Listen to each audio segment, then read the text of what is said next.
हाँ जी, नमस्कार। हमारा टॉपिक है करंट जीके। करंट जीके जनवरी 2025 का, इस महीने का करंट जीके। तो जैसा कि हम बात कर रहे हैं करंट जीके की,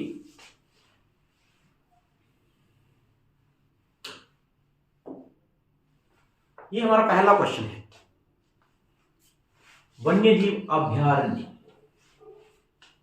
नेशनल पार्क रातापानी वन्यजीव अभयारण्य बना देश का 57th टाइगर रिजर्व। रातापानी वन्यजीव अभयारण्य मध्य प्रदेश में है और यह इंडिया का 57th बना। आपको जानकर हैरानी होगी, टाइगर रिजर्व की बात करें, बाघ संरक्षण अधिनियम बोले, टाइगर रिजर्व बोले, 1 अप्रैल 1973 को यह परियोजना शुरू हुई थी। आप इसको बाघ बचाओ परियोजना बोलो, बाघ परियोजना बोलो। उस समय भारत की जो प्राइम मिनिस्टर थी वो श्रीमती इंदिरा गांधी थे। श्रीमती इंदिरा गांधी थे। 1973 से ये परियोजना शुरू हुई थी। जैसा कि हम लोग जानते हैं 1952 में कुछ ऐसे टाइगर थे हमारे पास जिनको 1952 के बाद नहीं देखा गया। भारत सरकार ने वन्य जीवों की रक्षा हेतु कई प्रकार की परियोजनाएं चलाई। कोई हंगुल परियोजना है, कोई बाघ परियोजना है, कोई मगर परियोजना है, कोई हाथी परियोजना है, कोई इस तरह से कई परियोजनाएं। तो 1973 में जब ये चलाई गई थी तो जो हमारा फर्स्ट टाइगर रिजर्व था, जिसको आप बोलते हैं Jim Corbett national park, Jim Corbett national park. Jim Corbett national park हमारा पहला था, जिसका पुराना नाम हेली नेशनल पार्क था। वर्तमान नाम रामगंगा नेशनल पार्क हो गया है और वर्तमान में 57 हमारे जो हैं वो टाइगर रिजर्व हो चुके हैं। आगे चलते हैं, देखेंगे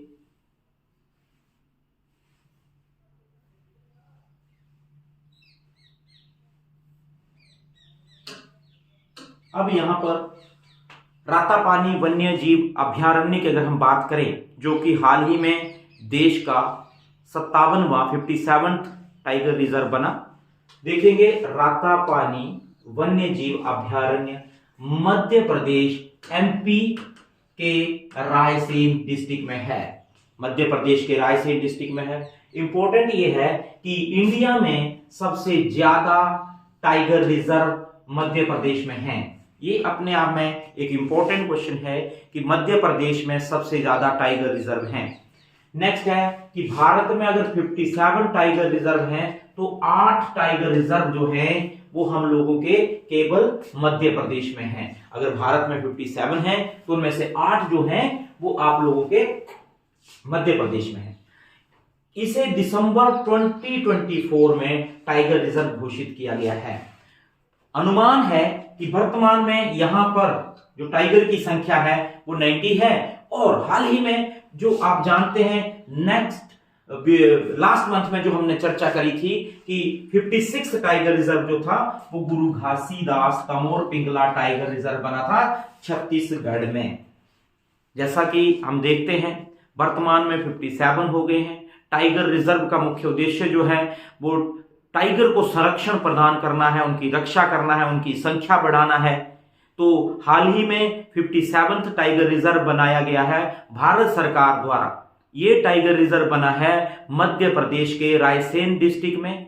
वर्तमान में जो मध्य प्रदेश में टाइगर रिजर्व की बात करें तो 8 हो चुके हैं और देश के 57 हो चुके हैं। इंडिया का एकमात्र स्टेट मध्य प्रदेश है जहां सबसे ज्यादा टाइगर रिजर्व हैं। अनुमानित बाघों की संख्या यहां पर वर्तमान में 90 है, जो कि हम मानकर चल रहे हैं। और 56 जो पिछला था वो गुरु घासीदास तमोर पिंगला टाइगर रिजर्व ठीक 1 महीना पहले बना था, छत्तीसगढ़ में बना था।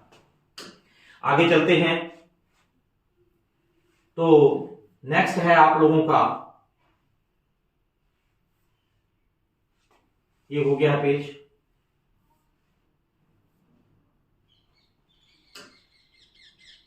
हाँ, नेशनल टाइगर कंजर्वेशन अथॉरिटी, ये वो संस्था है जिसके अनुसार या जो डिक्लेयर करती है कि कौन सा टाइगर रिजर्व डिक्लेयर होगा, कौन सा नहीं होगा। अगर 57 हुए हैं तो इसका काफी योगदान है। इनके अनुसार माधव राष्ट्रीय उद्यान ये 9वां होगा एमपी का और 58 होगा कंट्री का। लेकिन इसमें अभी थोड़ी ऐसी रिस्ट्रिक्शन है कि हम ये नहीं कह सकते कि बन चुका है जनवरी 2025 तक। जनवरी 2025 तक अगर हम बात करें तो जनवरी 2025 तक केवल 57 है। आने वाला माधव राष्ट्रीय उद्यान जो है वो एमपी का 9th होगा, देश का 58 होगा। अभी यहां पे अगर हम टाइगर रिजर्व की बात कर रहे हैं, आप जानते हैं कि वर्तमान में 57 हो चुके हैं, तो हमें आइडिया होना चाहिए कि सबसे बड़ा कौन है, सबसे छोटा कौन है। तो जैसा कि सबसे छोटा टाइगर रिजर्व जो है वो महाराष्ट्र में है और उसका नाम बोर टाइगर रिजर्व है। महाराष्ट्र का बोर टाइगर रिजर्व सबसे छोटा है। सबसे बड़ा tiger reserve Srisailam tiger reserve Andhra Pradesh में है। और भारत का पहला टाइगर रिजर्व जो था जिम कॉर्बेट उत्तराखंड में, और इसका जो पुराना नाम था वो हैली था, है ना। वर्तमान नाम इसका रामगंगा है। और जिम कॉर्बेट का ये देखो वर्तमान नाम जो रामगंगा नेशनल पार्क है। तो यहां पर हमारा एक कंसेप्ट जो है वो ओके है, कंप्लीट है। हाल ही में जीके का जो करंट जीके का क्वेश्चन है वो ये है, हाल ही में देश का 57th टाइगर रिजर्व डिक्लेयर किया गया हम लोगों का रातापानी वन्य जीव अभ्यारण्य। ये मध्य प्रदेश में है, ये भारत का 57th है, ये मध्य प्रदेश के रायसेन में है। इंडिया में सबसे ज्यादा टाइगर रिजर्व मध्य प्रदेश में ही है। भारत का सबसे छोटा tiger reserve bore tiger reserve Maharashtra में है। भारत का सबसे बड़ा टाइगर रिजर्व श्रीशैलम आंध्र प्रदेश में है। इसी प्रकार से पहला जो था वो आप लोगों का जिम कॉर्बेट उत्तराखंड, और जिसका पुराना नाम शुरुआती नाम जो था हैली था और वर्तमान नाम जो था नाम है इसका रामगंगा नेशनल पार्क। ये हमारा पहला था। नेक्स्ट चलते हैं अगला क्वेश्चन। बड़े प्राउड की बात है, एक छोटी सी स्टोरी के माध्यम से हम सीखने की कोशिश करते हैं। वर्ष 1975 में 1975 में भारत ने अंतरिक्ष में पहला कदम रखा था आर्यभट्ट के नाम से। उस समय आर्यभट्ट जो था वो पहला सैटेलाइट था जो इंडिया ने अंतरिक्ष में भेजा था, और उसको भेजने में सबसे ज्यादा श्रेय जाता है रशिया को। रशिया के सहयोग से भारत ने अपना पहला सैटेलाइट आर्यभट्ट 19 अप्रैल 1975 को भेजा था।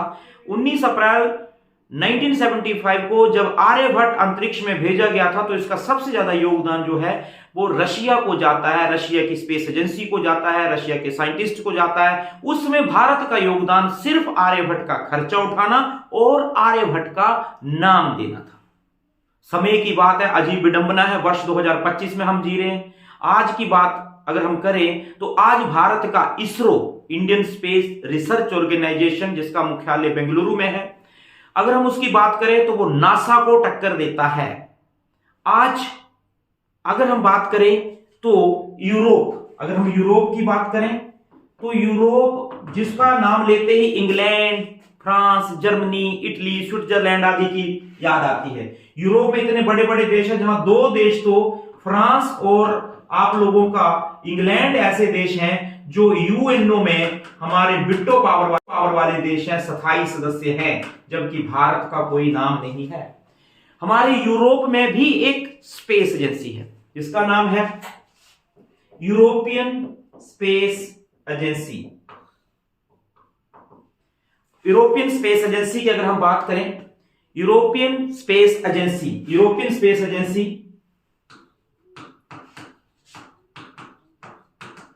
इंपॉर्टेंट क्वेश्चन है, इसको करने से पहले इसकी इंट्रोडक्शन जरूरी है। यूरोपियन स्पेस एजेंसी जिसकी स्थापना 1975 में हुई थी, हमारे इसरो की स्थापना हुई थी 1969 में।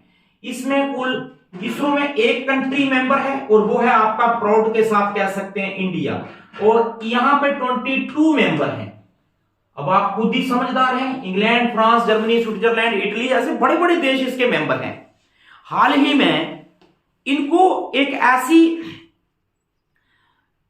ऐसी हम बात कर सकते हैं कि इन्होंने अपना एक मिशन भेजना था, यूरोपियन स्पेस एजेंसी ने अपना मिशन भेजना था, और वो मिशन था अंतरिक्ष में भेजना था, एक सौर मिशन था, सूर्य के अध्ययन पर मिशन था।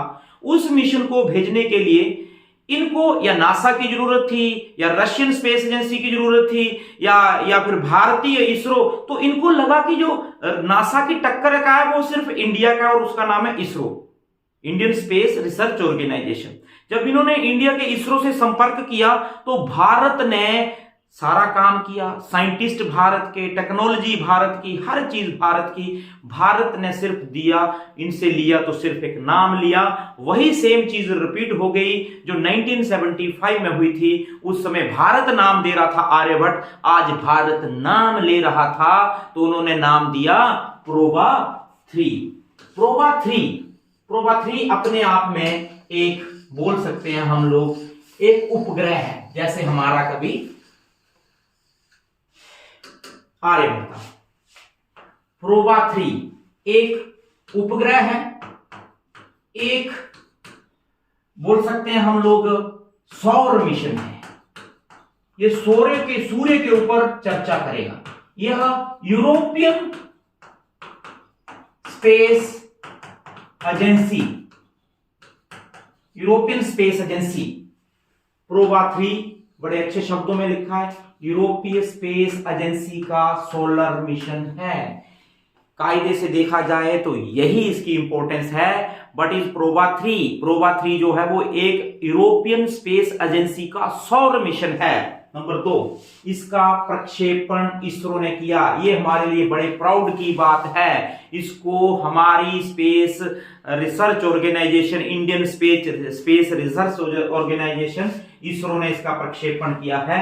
प्रोबा 3 में एक बार में 2 उपग्रह भेजे हैं। एक का नाम है ऑक्यूलेटर और दूसरे का नाम है कोरोनाग्राफ। और हम कह सकते हैं कि इसको इसरो ने आंध्र प्रदेश के श्रीहरिकोटा लॉन्च सतीश धवन केंद्र से लॉन्च पैड से प्रक्षेपित किया है। ये जो चीज आप देख रहे हैं, है ना, यही तो वो चीज है जो इन दोनों उपग्रहों को लेकर गई है। या अपनी भाषा में बोले, इंजन, वो ताकत, वो एनर्जी, वो रॉकेट जो इनको लेके जा रहा है, उसका नाम है PSLV C-59। इसमें इनको भेजा है। सिंपल क्वेश्चन कि प्रोबा 3 एक सैटेलाइट है, यूरोपियन स्पेस एजेंसी का है, इसरो ने इसको प्रक्षेपित किया है, और ये भारत के लिए बड़े गर्व की बात है, इसरो के लिए बड़ी गर्व की बात है। कभी हम अपने उपग्रह किसी दूसरे से भिजवाते थे, आज हम दूसरे के उपग्रह भिजवा रहे। इसरो ने तो अपना नाम बड़ा किया है, मंगल पर हम सबसे पहले पहुंचे हैं, चंद्रमा के दक्षिणी ध्रुव पर हम पहुंच चुके हैं। तो जो इसरो के काम है वो काबिले तारीफ है। और ये हम ही नहीं कह रहे हैं, भारत नहीं कहता, पूरा विश्व इस बात को मानता है। यही तो कारण है कि यूरोपीय स्पेस एजेंसी ने अपने सोलर मिशन प्रोबा 3 को भेजने के लिए भारतीय स्पेस एजेंसी इसरो को चुना। तो आज की क्लास में हम लोगों ने केवल 2 ही फैक्ट्स के ऊपर बात करी। नंबर 1, हाल ही में जो रातापानी वन्य जीव बना है, देश का 57, आंध्र प्रदेश में पड़ता है, रायसेन जिले में पड़ता है। आंध्र प्रदेश का ये 8वां है। वर्तमान संख्या बाघों की यहां पे 90 मानी गई है, अनुमानित संख्या है। सबसे बड़ा श्रीशैलम है आंध्र प्रदेश में। सबसे छोटा बोर जो है वो आप लोगों का महाराष्ट्र में है। यह परियोजना 1973 से शुरू हुई थी। तत्कालीन प्रधानमंत्री श्रीमती इंदिरा गांधी इस परियोजना को लेकर आई थी। उसके तहत जिम कॉर्बेट नेशनल पार्क को पहला टाइगर रिजर्व डिक्लेयर किया था, जिसका पुराना नाम हेली नेशनल पार्क था। बाद में जिम कॉर्बेट पड़ा, वर्तमान नाम रामगंगा नेशनल पार्क है। दूसरा करंट का क्वेश्चन हमारा, प्रोबा 3 क्या है? एक सौर मिशन है, यूरोप का है, यूरोपियन स्पेस एजेंसी का है, जहां 22 देश मिलकर काम करते हैं, जिसका गठन 1975 में हुआ था। उन्होंने अपने सौर मिशन को अंतरिक्ष में सूर्य का अध्ययन करने के लिए जो मिशन भेजा, उसमें भारत के इसरो का सहयोग लिया और इंडियन स्पेस रिसर्च ऑर्गेनाइजेशन ने इसको भेजा। इसमें 2 उपग्रह हैं, ऑक्यूलेटर और कोरोनाग्राफ। तो आज के लिए इतना ही करेंगे। Thank you very much. इस महीने के बाकी के करंट जीके के लिए हम चर्चा करेंगे अगली क्लास में। उसमें हमारा टॉपिक रहेगा हाला मोदी कार्यक्रम क्या है, और हाल ही में जो वन रिपोर्ट, फॉरेस्ट सर्वे रिपोर्ट आई है, उसमें भारत में कौन से राज्य में वन अब बढ़ गए हैं, कहां वनों की संख्या कम हो गई है, और हाला मोदी प्रोग्राम ये नेक्स्ट क्लास में रहेगा। तब तक के लिए थैंक यू वेरी मच।